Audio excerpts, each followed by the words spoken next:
Ela é fundadora do programa Sementes da Transformação, que visa inspirar jovens do Brasil a serem agentes de transformação da sociedade. Mais do que um filme, Quem se Importa é considerado um movimento que inspira para a transformação.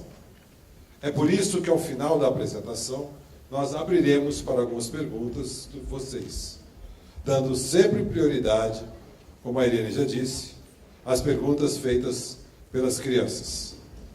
Chamo ao palco a senhora Mara Mourão.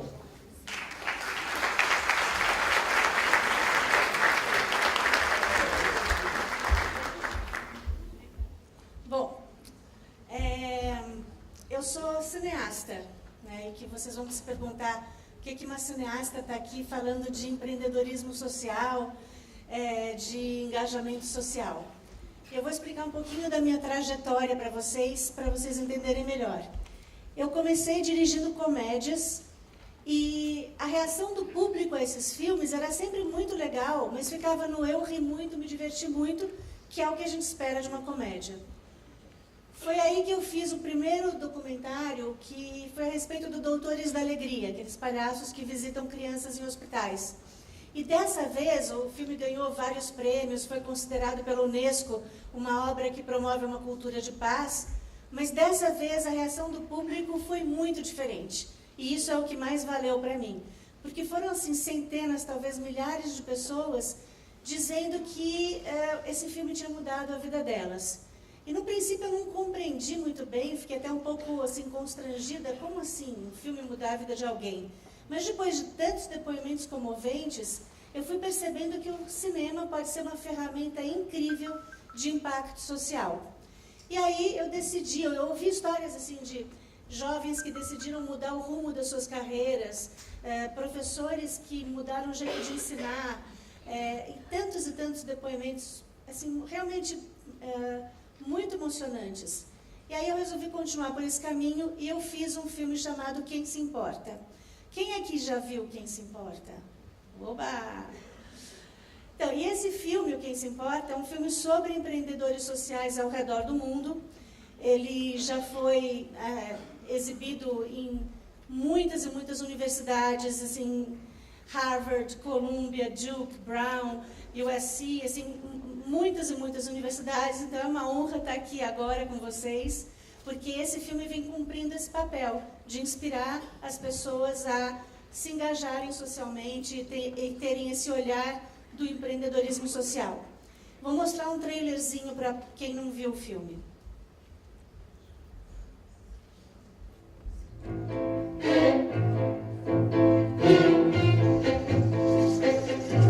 Qual é o nome que se dá para um ativista que, de tanto protestar, inicia um movimento que acaba mudando tudo ao seu redor?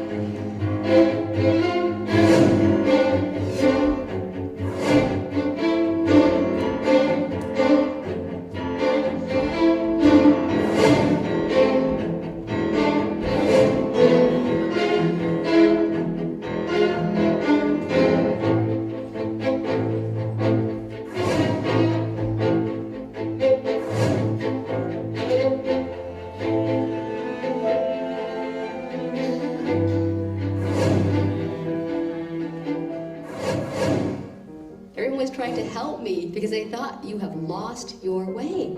You know, I couldn't explain it. And then one day someone said, "Oh, you're not crazy.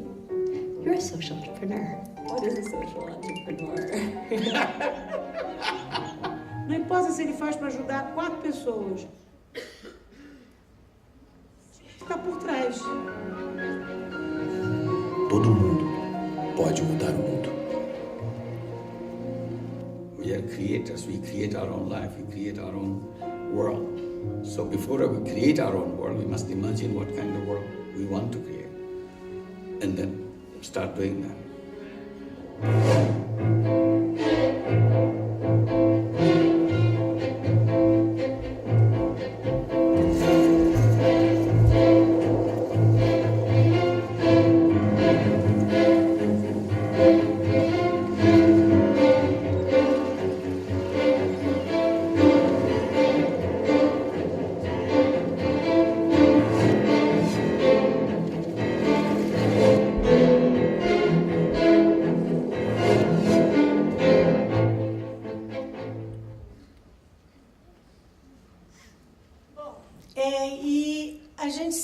tenta medir impacto, né? E é muito fácil aferir em números alguns dados. Por exemplo, o desempenho de uma empresa.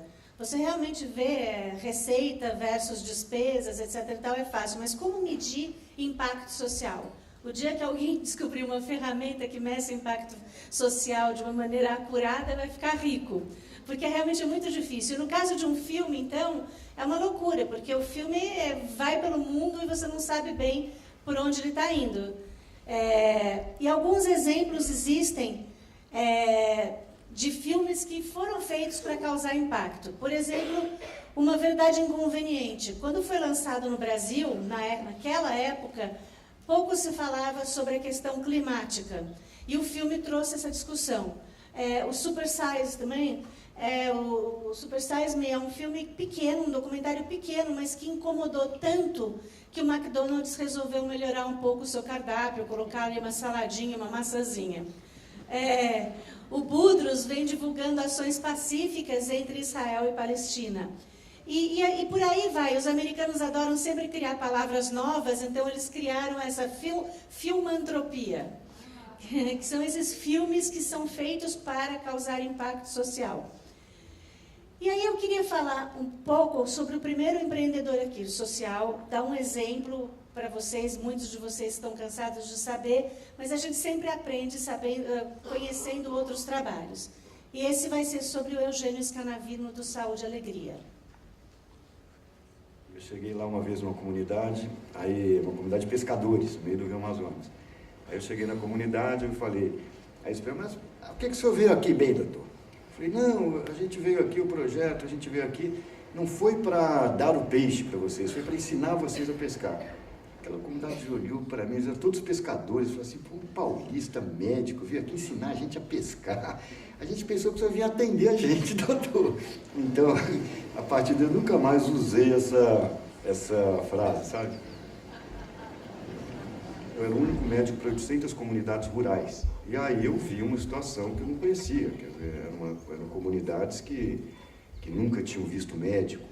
E a mortalidade altíssima, diarreia, anemia, verme. E aí eu chegava na comunidade e tinha 150 pessoas para vender em um dia, 2 dias. Então eu comecei a separar as pessoas por tipo de doença. Quem está com diarreia para cá?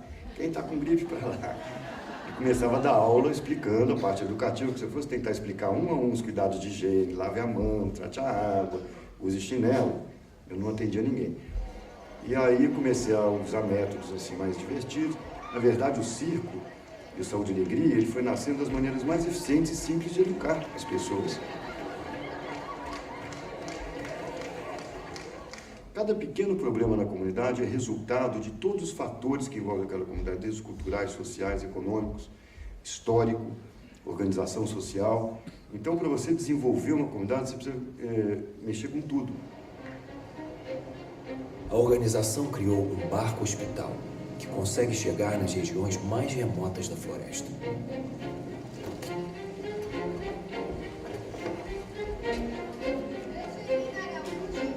O barco leva uma equipe capaz não só de trabalhar na área da saúde, mas também na organização da comunidade, economia da floresta, educação, cultura e comunicação.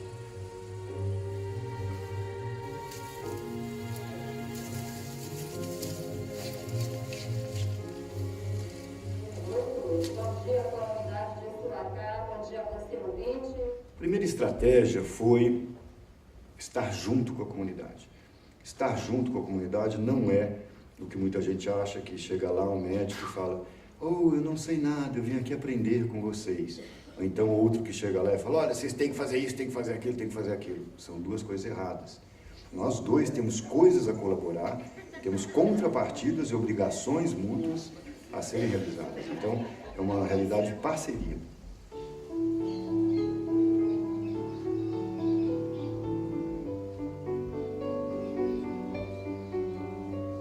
Criar a consciência de que todos podemos ser transformadores. É isso que algumas organizações sociais estão conseguindo fazer. Envolver a comunidade em todos os trabalhos, de modo que a população tome as rédeas do poder e possa guiar o seu próprio desenvolvimento.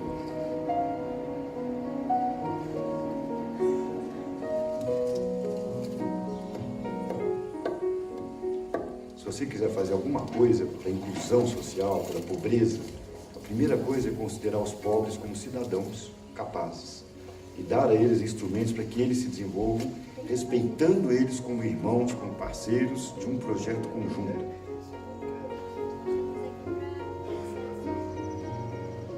Quando eu vi as comunidades da Amazônia, foi a coisa mais linda do mundo. Aquelas comunidades são lindas, né? Elas têm uma saúde mental, uma saúde espiritual, uma saúde cultural. Elas têm um meio ambiente interno e externo enorme, muito grande.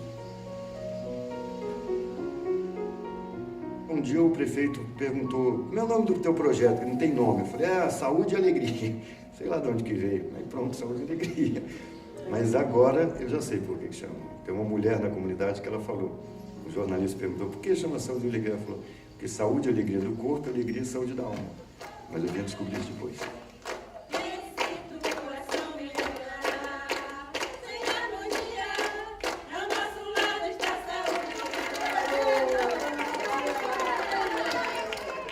Quem é o governo? É um grupo que fica 4, 8 anos, né? Nós, empreendedores, estamos lá no Saúde e Alegria. Eu estou há 20 anos lá em Santarém, já passou vereador de Montão, já passou prefeito de Montão. Quem que está lá todo dia? São os empreendedores que estão anos e anos, todo dia aprendendo, né? Quem que está lá? São as empresas que estão gerando emprego, estão fazendo aquele trabalho. Os governos passam, os governos são frutos de pressões ou da sociedade ou do capital, ou da economia. Nós, ONGs, nós, terceiro setor, temos soluções na mão de baixo custo e alto impacto.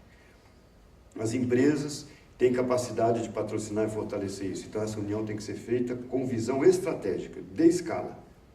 E isto tudo forçar ou ser absorvido, influenciar ou alterar o governo a adotar como política pública. Eu acho que esse é o caminho. Então, o Eugênio é um ótimo exemplo, porque é um médico, né, estudou em São Paulo, nas melhores escolas, mas não queria simplesmente montar um consultório aqui, queria atender as populações mais vulneráveis, ribeirinhas, na região do Tapajós. E assim, ele começou como médico, mas o projeto foi crescendo tanto que realmente esse barco hospital, que não leva só a saúde, mas leva tudo isso que ele falou, a economia da floresta, educação, comunicação e tudo mais, eles mudaram o IDH daquela região. E hoje ninguém mais morre de doenças tão simples como diarreia e até de parto, às vezes. Muitas vezes as mulheres morriam porque as comunidades são muito isoladas, elas não conseguiam chegar a tempo. Então, o Eugênio é um ótimo exemplo, e o que ele fala, essa questão do governo, da parceria, setor público, setor cidadão e setor privado, é muito, muito importante. Porque a gente acha que o setor social só existe porque o setor público, o governo, não está dando conta de fazer o que tem que fazer. Em parte isso é verdade, mas por outro lado, o setor público tem um monte de características. Por exemplo, no setor público não existe margem para o erro, para a experimentação. Um político não se reelege através do erro. E no setor social você tem muito mais espaço para a experimentação e o erro. O setor público é mais mais burocratizado, mais lento. O setor social é mais rápido, mais criativo. Porém, quando o setor social precisa escalar, ele precisa se parcerizar com o setor público. E as empresas privadas, que hoje em dia estão completamente dentro disso, né? Eu vou falar um pouco mais disso mais para frente, mas esse tripé e essa junção de todos os setores é que pode resolver os nossos maiores desafios. A gente sabe que hoje em dia, a gente sabe que que o governo sozinho não vai dar conta de tudo. Bom, então existem algumas razões históricas pelas quais o setor social, o empreendedorismo social cresceu tanto nas últimas décadas. Uma delas é que mais de 90 países se tornaram democracias nesses últimos 40 anos. E o empreendedorismo social ele só floresce com vontade numa democracia. Houve um aumento generalizado da classe média no mundo todo, com mais acesso à saúde e à educação. Veio a internet e conectou 4 bilhões de pessoas, então mais gente está mais bem informado sobre os problemas sociais à sua volta. E, por fim, é aquilo que eu falei, a maioria de nós parou de acreditar que são os governos sozinhos que vão dar conta de resolver os grandes problemas do mundo. A gente sabe que se a gente, setor cidadão, se a gente não bater o bolão, a gente não vai para frente. E a gente sabe que é o casamento desses setores todos que podem resolver os grandes problemas. Esses caras chamados empreendedores sociais hoje em dia, naquela época eles sempre existiram ao longo da história, não apareceram agora não. Mas eles existiam com nomes como líderes sociais e outros nomes. E hoje eu acho que o que mudou foi a postura dessas pessoas. A postura delas eu vim aqui e eu vim realmente para mudar o mundo e eu vou agir em rede junto com vocês e juntos a gente vai conseguir causar um impacto positivo. Essa postura quase que como assumindo ser um empreendedor social como uma profissão.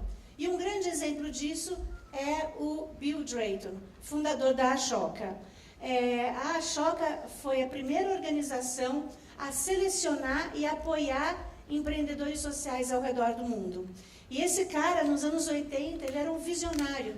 Ele era um grande executivo da McKinsey, e ele viajava o mundo todo a trabalho, ele ia muito para a Índia, e ele começou a observar que lá na Índia existiam pessoas muito, muito pobres, mas com ideias criativas, de baixo custo e alto impacto. E ele pensou assim, se eu quero mudar o mundo, por que eu não começo apoiando essas pessoas no início dos seus projetos? No início, assim, quando ninguém entende o que aquela pessoa está querendo fazer, quando até a família acha que a pessoa é maluca. Então é nessa hora que a Ashoka vinha e dava uma pequena ajuda financeira para que a pessoa conseguisse tocar o seu projeto. Eu vou mostrar agora o Mohamed Yunus, que ele não é um fellow Ashoka, ele é mais que isso, ele é um membro da academia da Ashoka e eles têm uma relação muito estreita. I was teaching in one of the universities in Bangladesh in the mid-70s, and I saw the economic situation going bad and worse, and people are suffering. So I wanted to see if, as a person, I can do something. So what I wanted to do is to go out and be with the people, see if they, as a human being, if I could be of any use to anybody. So I saw how loan sharks are taking advantage of the poor people and giving a small amount of loan, in the process taking the full control of their life and using them as slave labor. So I thought I can do something about it. So I made a list of people to understand what they need, and the total money they borrowed was $27. Then I thought came that if you can make so many people so happy with such a small amount of money, why don't I do more of it? So I wanted to do more of it. I went to the bank to persuade them to lend money to the poor people in the village so that they don't have to go to the loan sharks. The bank said, no, it cannot be done. So I started a big controversy with the banks, telling them that this is not right, they should lend money, but they didn't listen. Ultimately, I offered myself as a guarantor. I said, I'll sign all your papers, I take the risk, and you give the money. And finally, they accepted that. That's how it all began. And I wanted to make sure people do pay back, and came up with simple rules, make them easy for them, so that they can pay back the money. And they did, so I was very happy. And then I started expanding and having the same result, people are always paying back. And that now became known as microcredit. Yunus criou o Banco Grameen, que foi o primeiro do mundo especializado em microcrédito. Com uma ideia tão simples como emprestar dinheiro aos mais pobres, este homem inspirou várias instituições ao redor do mundo.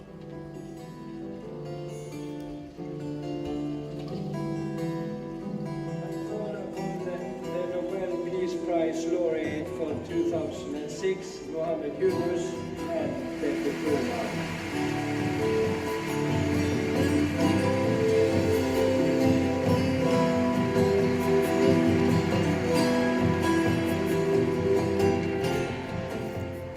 I thought I was solving a problem in the village. It's a local problem. But later on, as I went on, I saw it's not a local problem, it's a national problem. And then I saw it's not a national problem, it's a global problem. It's a problem, it's everywhere. Bom, hoje o Yunus é mega importante, né? Mas assim, por que eu gosto tanto da história dele? Porque ele começou muito pequeno. E ele dá uma esperança de que não importa quão pequenininho você comece, você consegue um dia chegar a fazer um impacto tão importante quanto o que ele fez. E ele era um professor na Universidade de Bangladesh, ele era um professor de economia, e ele se perguntava, o que adianta eu ensinar economia aqui se as pessoas estão morrendo de fome ao meu redor? E resolveu ir até as vilas e descobriu que as pessoas lá eram escravizadas por agiotas.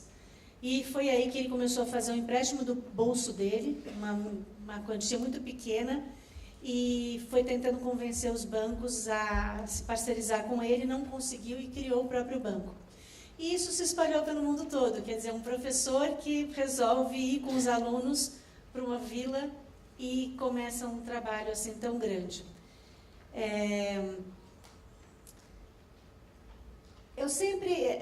As pessoas sempre pensam que empreendedor social é uma coisa muito, né?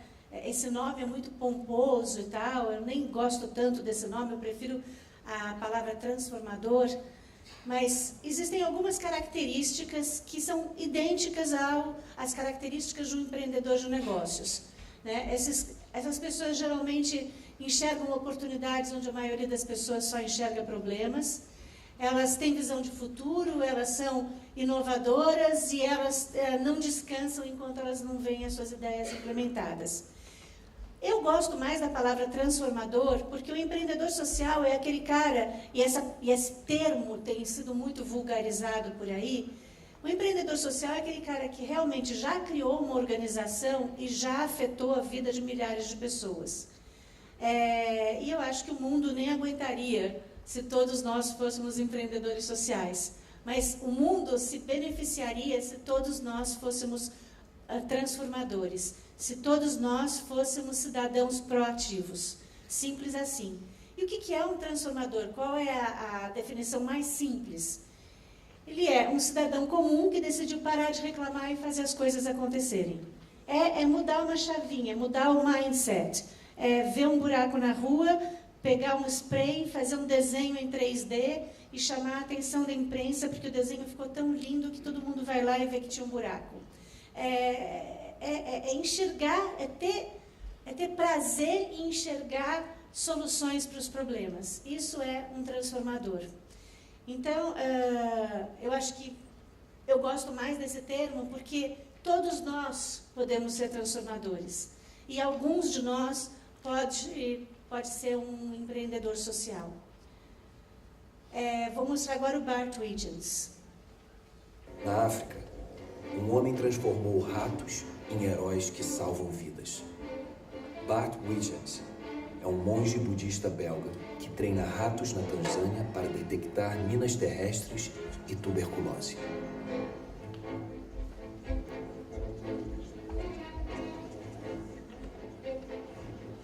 People just didn't believe me. They just laughed at me, this crazy idea. But as we moved forward and provided scientific evidence, tested and accredited, people took us more and more serious. Os ratos conseguem detectar a tuberculose em amostras de saliva humana e são mais rápidos e eficientes que os laboratórios convencionais.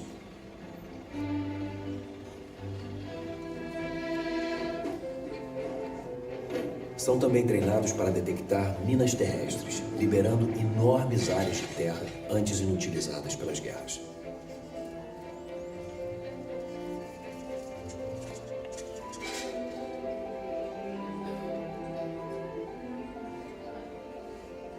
So what we actually do is empowering local communities to solve humanitarian detection problems by themselves, independent from foreign aid.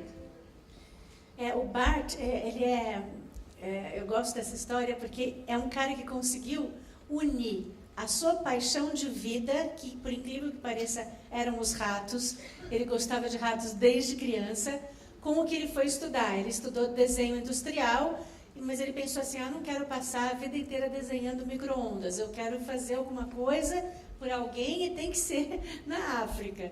E aí ele juntou essa paixão de vida pelos ratos com os conhecimentos de design industrial e criou o Apopô, que é esse programa que faz com que os ratos cheirem as minas terrestres e eles consigam desarmar as minas, realmente salvando milhares de vidas e né, tantas pessoas que ficaram mutiladas pelas minas terrestres. E também, de quebra, eles descobriram que eles conseguem detectar tuberculose, que é uma das principais doenças da África. E eu me perguntei, porque essa questão do empreendedorismo social, ela é tão jovem, historicamente falando, né, que novos nomes surgem a cada instante. Então, a gente chama de ativista, agente de transformação, filântropo, líder social, são vários nomes. Eu me perguntei, realmente, será que isso é uma nova profissão? E a conclusão que eu cheguei é que existe a sua formação, ou seja, você estudou para ser médico, né? Então você tem um diploma de medicina. Existe a sua profissão, você atua, então você trabalha como médico. Existe a sua atuação. Então, por exemplo, no caso do Eugênio Scanavino, ele tem a formação de médico, a profissão dele era médico, mas ele está atuando como empreendedor social. Inclusive, ele reclama muito, porque ele fala que o que eu mais gosto de fazer é atender os meus pacientes. Mas se eu estou atuando como empreendedor social, eu consigo captar recursos fora do Brasil, em São Paulo, e tenho que sair da região do Tapajós para poder causar esse impacto. Então, eu acredito que ser um empreendedor social é como um espírito que permeia todas as profissões. Não interessa se você é um chefe de cozinha, ou se você é um professor, ou se você é um bombeiro, você pode ter essa cabeça do transformador. E quem sabe, talvez, crie uma organização e se torne um empreendedor social. Bom, vou mostrar o Joaquim Melo.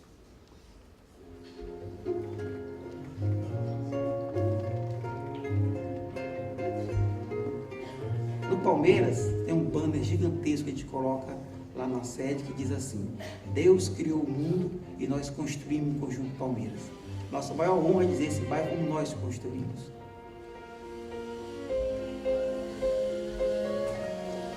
O canto mais lindo do mundo, sabe qual é? Chama-se Conjunto Palmeiras.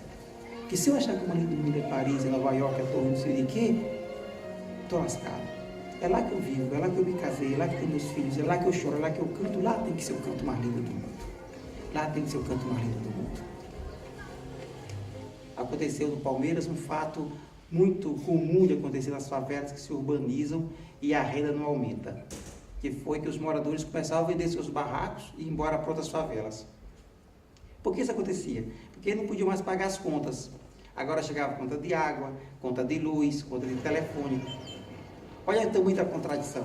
Passamos 20 anos para construir um bairro e agora a gente não podia mais morar no bairro que a gente mesmo construiu. E aí nós dissemos, olha, se nós conseguimos criar esse bairro, nós vamos conseguir gerar trabalho, gerar renda aqui dentro desse bairro com nossas próprias forças, com nossos próprios moradores. Nós inventamos, na época, uma brincadeira que era do balde furado. Qual é o dinheiro que entra aqui nesse bairro? Tem aposentado, que ganha dinheiro? Tem. Então jogava uma bolinha para dentro do balde, chamava dinheiro dos aposentados. Gente que trabalha? Tem gente que trabalha. Tem gente que ganha esmola? Tem. De repente o balde ficava cheio de bolinha. Então tinha muito dinheiro entrando. A verdade é que ali no Palmeiras já tinha 1.200.000, isso em 10 anos atrás, que eram gastos mensalmente pelos moradores. Só que quando a gente perguntava onde a senhora compra os produtos e qual é a marca, tudo isso era comprado de grandes marcas. Então nós dissemos o seguinte: nós vamos criar um programa que vai ser, a grosso modo falando, uma rolha por balde. Cada rolha dessa do balde que eu conseguir fechar, cada buraco desse, vai ser o dinheiro que fica aqui e gera renda. E aí não deu outra. Aí em janeiro de 1998, nós criamos, porque nós demos o nome em homenagem ao Palmeiras, de Banco Palmas. Nós temos a moeda social, a moeda Palmas, que as famílias pegam essa moeda e compram no comércio do bairro.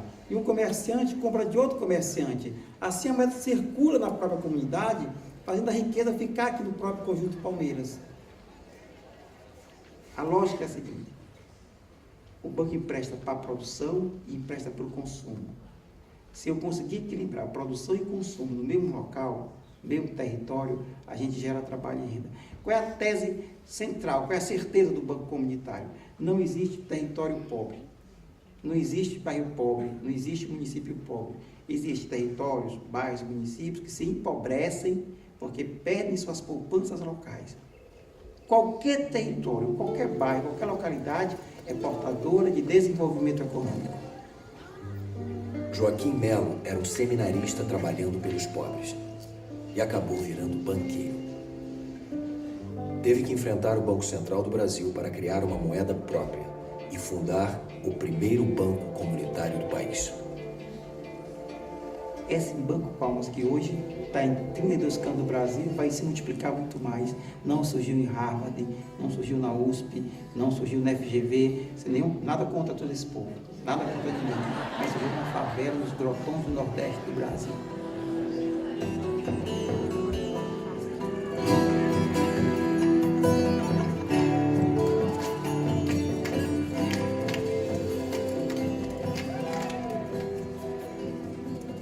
A pobreza não é uma sentença. A pobreza não é uma dádiva de Deus, tem uma coisa que não tem jeito. Basta que nós possamos aqui produzir, consumir, vender, comercializar um para os outros. Se eu faço as pessoas acreditarem nisso, eu consigo o que eu quero. Joaquim Melo, ele tem esse frescor que os empreendedores sociais têm e que é semelhante ao olhar da criança, né? Você vê as coisas pela primeira vez e faz algumas perguntas aparentemente óbvias, mas que não são nada óbvias. Por exemplo, por que somos pobres, né? E aí ele vai de casa em casa tentando descobrir, né, o porquê eles eram pobres. E descobre que não, já tem dinheiro rolando ali, mas é tudo gasto com marcas de fora. A pessoa quer comprar um detergente, ela vai comprar da ODD. O dinheiro não fica na comunidade, não fica nem no Brasil, vai para a Unilever. E aí ele foi descobrindo, então ele foi criando. Ele, por exemplo, só usa camisas da Palma Fashion. Ele tem a Palma Couros, tem a Palma Limp, que é uma empresa de limpezas. Então eles foram criando essas empresas, foram criando uma moeda própria. E o mais interessante é que realmente ele lutou contra o Banco Central e venceu a causa, né? Porque o Banco Central chegou a acusar ele de desequilibrar a economia nacional e falsificação de moeda. Imagina. Então, a moeda dele, o Palmas, ela é amarela e quadrada. Realmente era uma falsificação incrível. Bom, eu vou pular essa parte que a gente não tem muito tempo. Desculpa, vou mostrar o pré-mal. Like many people, you kind of think, gosh, I want to do something bigger and bigger, or just something to address this huge injustice. But, you know, you get busy with your school and then your job. And, you know, I think I was just kind of floating in life, to be honest. You know, I was making good money. I had great friends. Life was good, but there was something missing. So in early 2005, and I met with Matt and Jessica, who are the co-founders of Kiva. Kiva is an interesting story where the idea itself is so simple. The idea is to use the internet to allow people to learn about each other and then lend to each other over the internet. And if you can buy a book on Amazon.com, then why can't you actually make a loan to someone around the world who needs just a bit, you know, $25 or some small amount of capital to start a business, to buy a sewing machine? So it's really just putting together the internet with microfinance. We don't want to show the poor as helpless people who need your help. We want to show the poor as people who have their own ideas of how they can actually get themselves out of poverty. And they want to be treated as a business partner with you. And they want you to be their investor, their lender, and they will pay you back. And it's a relationship based on mutual dignity.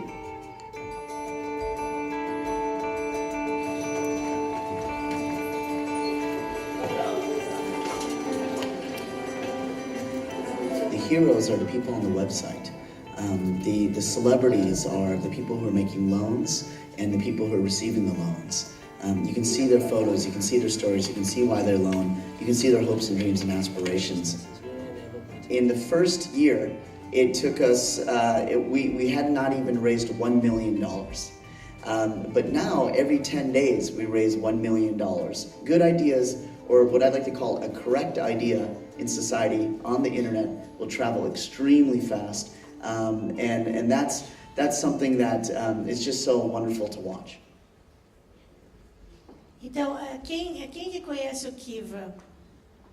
Kiva é muito, muito legal. Olha, eu que não sou rica nem nada, eu já emprestei dinheiro para 8 pessoas.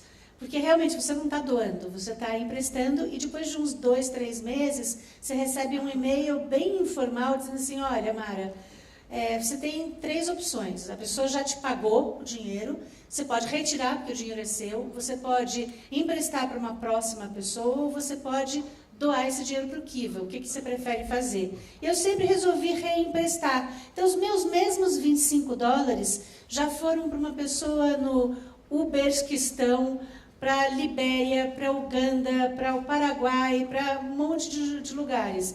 E eu brinco que o Kiva é um Facebook de empréstimos. Né? Você vai lá, você vai com a cara da pessoa, você gosta do turbante dela, da história dela, e você fala, vou emprestar para essa pessoa comprar uma máquina de costura e conseguir ter uma renda para mandar as crianças para a escola. Ou vou emprestar para esse outro aqui, porque ele precisa comprar mais ração para as cabras, e assim também manter a sua sobrevivência. E outra mulher em Uganda que precisava comprar uma máquina de amassar amendoim para fabricar peanut butter. E por aí vai, você está realmente ajudando pessoas a tocar os seus negócios e os seus empreendimentos de uma maneira de igual para igual. É isso que o Premal está falando, que não é uma maneira da antiga filantropia, ai, coitadinho, você não tem nada, eu vou te dar alguma coisa. É uma coisa de parceria de negócios, né? Você empresta o dinheiro, eles te devolvem. Então, o Kiva é muito legal. É claro que só existem 3 países no mundo para quem você não pode emprestar, e o Brasil está entre eles, né? Brasil, se eu não me engano, Rússia e China, você não consegue, por causa das leis de remessa. Então, eu já pude emprestar para várias pessoas ao redor do mundo, menos para um brasileiro, infelizmente. Eu até coloquei o pessoal do Joaquim Melo em contato com o Kiva para ver se ajudam a quebrar essa história e a gente consegue emprestar dinheiro para o pessoal da comunidade do Palmeiras. Bom, essa questão, né, dessa divisão entre primeiro setor, segundo setor, e aí falam do setor 2,5, eu acho que tudo isso no futuro vai cair por terra. E por quê? Porque cada vez mais as empresas elas estão tratando seus departamentos de responsabilidade social e ambiental de uma maneira muito mais séria e mais robusta. Se antes esses departamentos eram feitos para maquiar a situação ou como ferramenta de marketing, hoje as empresas sabem que se o trabalho social e ambiental delas não for muito robusto, eles não conseguem reter os talentos. Ou seja, o jovem, ele não quer trabalhar numa empresa que lida com trabalho escravo, que causa danos ambientais. E existem filas de pessoas procurando trabalho nas empresas B. Essas empresas B, que são conhecidas como B Corp, elas são empresas que conseguem fazer um equilíbrio e beneficiar todos os stakeholders em volta. Então, por exemplo, a Whole Foods, ou até a Natura, que se candidatou e virou uma empresa B, elas tentam beneficiar não só os acionistas, mas os funcionários, os clientes e todo, vamos dizer, o ecossistema ao redor dessa empresa. Então, eu acho que cada vez mais os setores, cada vez mais existem os intraempreendedores sociais, que são empreendedores agindo de dentro das empresas. Porque muitas empresas elas são maiores do que países. As economias dessas empresas, como Coca-Cola, Unilever, etc., são maiores do que alguns países. Então, uma pessoa com uma boa ideia de impacto social dentro dessa empresa pode causar um impacto numa escala incrível.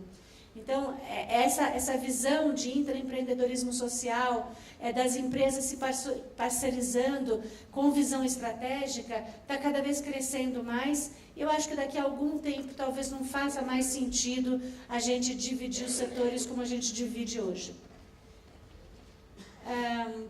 E existem muitos tipos de empresas nascendo, né? Aqui a gente tem empresa de valor compartilhado, negócio inclusivo, negócio social com divisão de lucros e sem divisão de lucros, empresa B, ONG e empresa de responsabilidade social.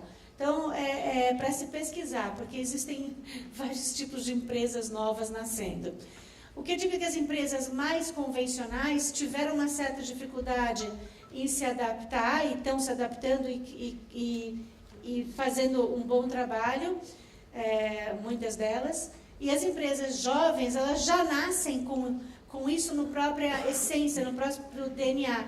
Porque vamos combinar que um departamento de responsabilidade social é tão paradoxal e tão absurdo quanto um departamento de honestidade. Não faria sentido você ter um departamento de honestidade dentro da empresa. Porque a empresa deveria nascer socialmente responsável. E ela nasce. No contrato social dela, na missão do contrato social, está uma missão sempre muito linda. O problema é quando a ganância faz com que as empresas se desviem dessa missão inicial. Então, é isso que eu acho. Eu acho que cada vez mais isso vai mudar, e eu sou uma otimista. O próprio Yunus fala que o capitalismo não é o problema, mas sim a nossa visão estreita, nossa interpretação estreita do capitalismo. A gente enxergando o capitalismo como uma ferramenta de busca de lucro, como um fim e não como um meio. Porque nas empresas mais jovens, o lucro é resultado do benefício social e não o contrário. O lucro não é um fim em si mesmo. E é isso que eu acho que está mudando, e cada vez mais esse capitalismo consciente que está aparecendo por aí, eu acho que é isso que vai preponderar. Eu sou uma otimista, eu acho que é isso que vai acontecer. Bom, vou mostrar a Vera Cordeiro. Existe um ciclo vicioso na saúde pública, diria no mundo. Na saúde pública do que diz respeito às pessoas que vivem abaixo da linha da pobreza. É como cavar um buraco na areia. É um trabalho que não tem fim e que você não vê o resultado, porque a cura não se consolida. Quando eu comecei a pensar, eu não pensei numa instituição, quer dizer, a ideia não veio pronta de como é que seria o combate à miséria. Como médica no hospital, eu percebia que as mães sofriam muito com as doenças dos filhos. E mais do que com as doenças dos filhos, elas sofriam no momento da alta. Porque elas não tinham medo da doença, elas tinham medo das condições que elas teriam que lidar com a doença pós-alta. Elas teriam que lidar com a leucemia numa casa que chove dentro. Elas não teriam dinheiro para o transporte para chegar de volta ao hospital para fazer quimioterapia. E eu convivia com mães que diziam assim: doutora Vera, toma meu filho, a senhora cria, porque eu não tenho dinheiro para continuar a criar. A senhora cria. E isso era insustentável.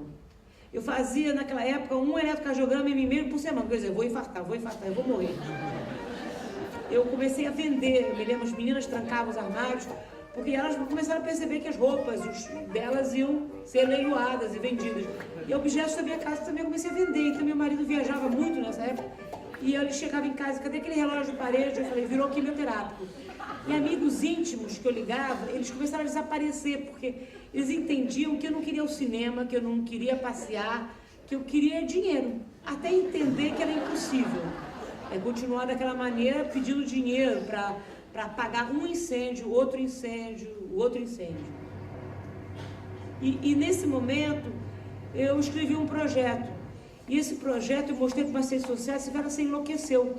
Isso é um projeto de governo, você quer melhorar a moradia, você quer colocar as crianças na escola, promover o autossustento das famílias, da cidadania e da saúde. Isso é o governo. Eu falei: eu estou um pouco cansada de governos. Esse vai ser o governo da sociedade civil. Certamente, mundo afora tem governos corretos, mas sem uma sociedade civil pulsante, esse mundo não tem saída.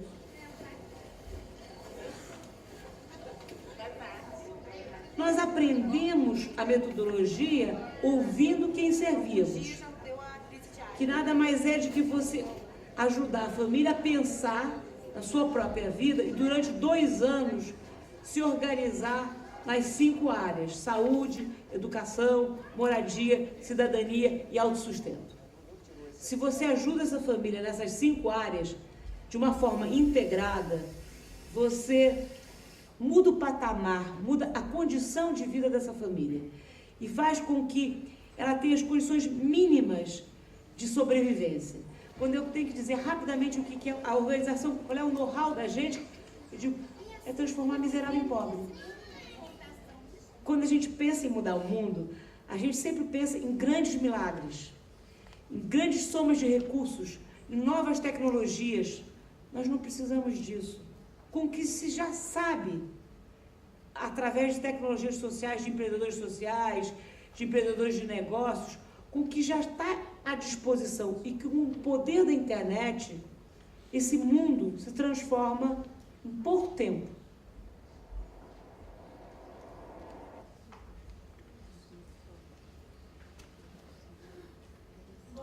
Eu fui, assim, me considero uma pessoa muito sortuda de ter inventado de fazer um filme onde eu preciso viajar para conhecer pessoas interessantes um filme onde eu aprendi tanto, um filme que mudou a minha vida.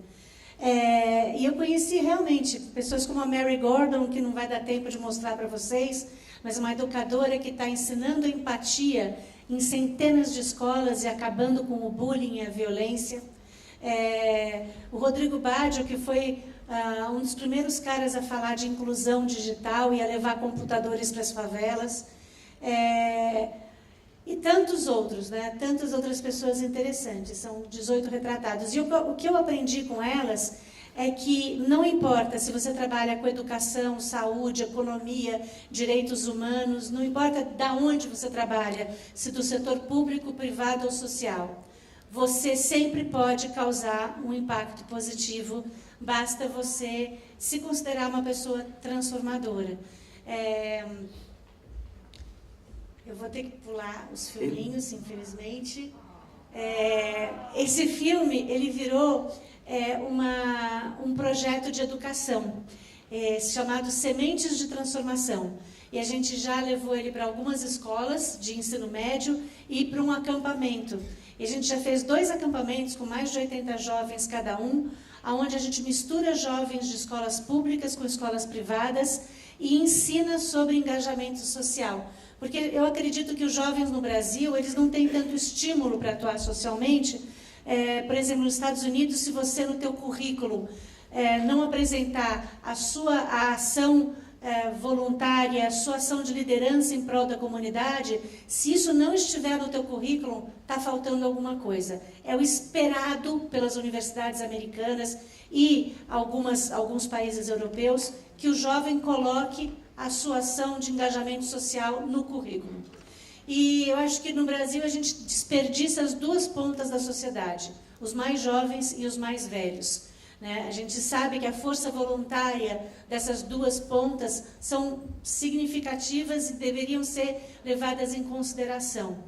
E o Bill Drayton mesmo ele fala que se 3% das crianças nas escolas fossem educadas como change makers ou transformadores, a gente mudava o sistema em pouco tempo. E empreendedorismo social não se aprende nos livros, é como andar de bicicleta, você tem que fazer para aprender. Então, no Semente de Transformação, a gente realmente engaja os alunos, cria projetos sociais, e é muito lindo de ver que nessa idade eles têm a criatividade, a vontade e principalmente a energia para mudar o mundo. Basta a gente saber canalizar. Bom, vou pular essa parte, vou pular a parte toda e vou...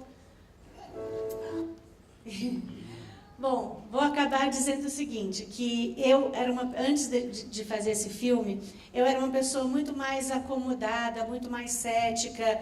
Eu achava que vamos mudar o mundo era uma frase piegas e infantil. E depois de conhecer todas essas pessoas, eu falo de boca cheia. Eu realmente acredito que se a gente quiser, e com inteligência e com vontade, a gente consegue impactar positivamente a sociedade e resolver grande parte dos problemas. E eu queria acabar essa fala falando de uma frase do filme que me toca muito, que é assim: não pergunte o que o mundo precisa, pergunte o que te faz se sentir vivo, porque o que o mundo precisa é de mais pessoas que se sintam vivas. Muito obrigada.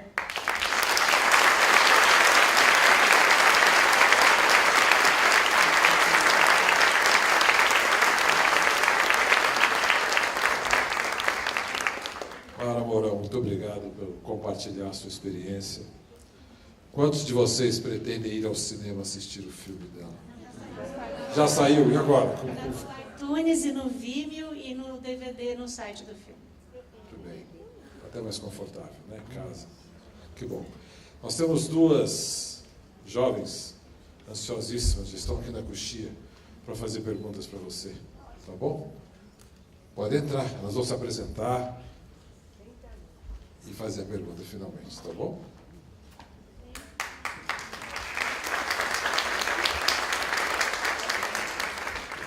Bom dia, eu sou Maria Luísa, tenho 16 anos, somos de Mogi das Cruzes e eu queria fazer uma pergunta. Para você, qual que é a chave para inspirar as pessoas a agarrar uma causa? Eu faço parte de um projeto de gestão democrática da Diretoria de Ensino de Mogi, mas a grande dificuldade que a gente encontra é de motivar os alunos assim, da escola a agarrarem a responsabilidade social. Eu acho que justamente passa pela educação, né? Se os jovens desde pequenos no Brasil fossem acostumados a fazer trabalho voluntário, a se engajar em prol da comunidade, a entender que eles acabam ganhando mais do que recebendo, você deve se sentir bem pelo trabalho que você faz.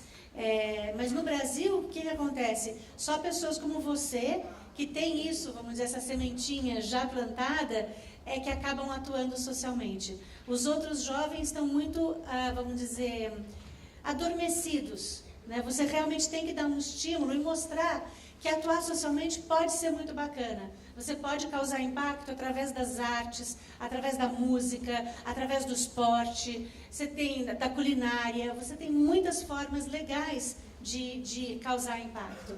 E eu tenho certeza que quando um jovem começa, é difícil parar, né? Para você não é difícil parar de fazer isso? É isso, o início é realmente muito difícil. Provar para um jovem que ele deve deixar de viajar no fim de semana para se engajar socialmente é um desafio.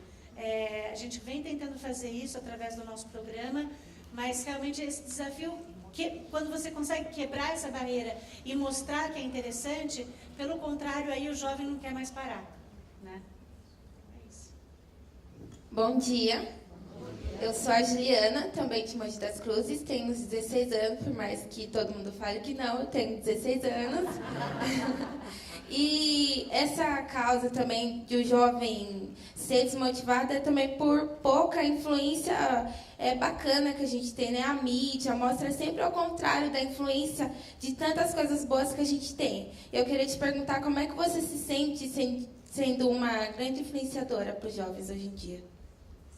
Obrigada pelo elogio, mas estou tentando, mas eu acho assim, a mídia tem realmente um papel muito importante nisso, porque a mídia mostra a fatia que está dando errado, e não a fatia que está dando certo. Existe até um empreendedor social chamado David Bornstein, que o trabalho dele se chama Solution Journalism. É justamente treinar a mídia a cobrir, com tanto apuro técnico, as soluções e não só os problemas. Porque testes já foram feitos, e se você pega uma classe de crianças e pede para elas dividirem o quadro, né, a lousa, e escrever quais são os problemas do mundo, de um lado, fica cheia a lousa. E quais são as soluções? A lousa fica vazia, porque nós não fomos treinados a enxergar as soluções. Nós somos treinados a enxergar os problemas. Então, a gente tem que realmente fazer um trabalho com a mídia, existem pessoas fazendo isso, e eu acho que a mídia tem mudado, tem acordado para isso. Então a gente já tem programas de televisão nas principais emissoras falando sobre empreendedorismo social e engajamento social. Então acho que isso aos poucos também está mudando. Obrigada.